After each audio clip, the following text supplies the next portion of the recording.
Ek is Fred Viljoen, mede-eienaar en wynmaker van Viljoensdrift. Ek en my broer Mani is 5de geslag, my seun is die 6de geslag. Ons boer hoofsaaklik wyndruiwe, sitrus, sagte vrugte, inmaakvrugte en dan op 'n kleiner skaal met groente ook. Viljoensdrift se proelokaal is baie besonder in die opsig dat dit seker die enigste proelokaal in Suid-Afrika is wat teen 'n rivier sit. Die wyn wat ek sal aanbeveel om te drink, definitief Pinotage. 'n Rivier is mos maar 'n aantrekkingskrag. Ons het goed gedink om 'n boot op die water te sit waar mense rustig kan verkeer, wyn geniet. Hallo, ek is Mani. Ons gebruik al 'n geruime tyd Atlantic Fertilizer, wateroplosbare blends en gebruik van hulle vishidrolisaat wat ons saam met die kunsmis so 2 keer in 'n jaar insit.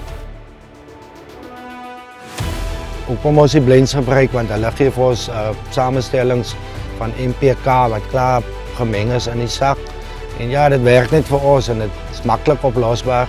Plant neem dit maklik op. Kan jy duidelik in die agtergrond sien die blaargrootte, die loof, die loodlengte en hy vishidrolisaat natuurlik. As jy in die grond gaan krap, sal jy die groot wortelmassa kry, haarwortels en so voort.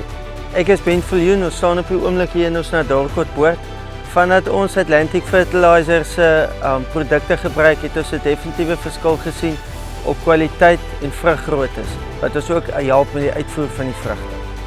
Ons nageslag erf nie net ons name of ons stories hier, hulle erf ook die grond onder ons voete.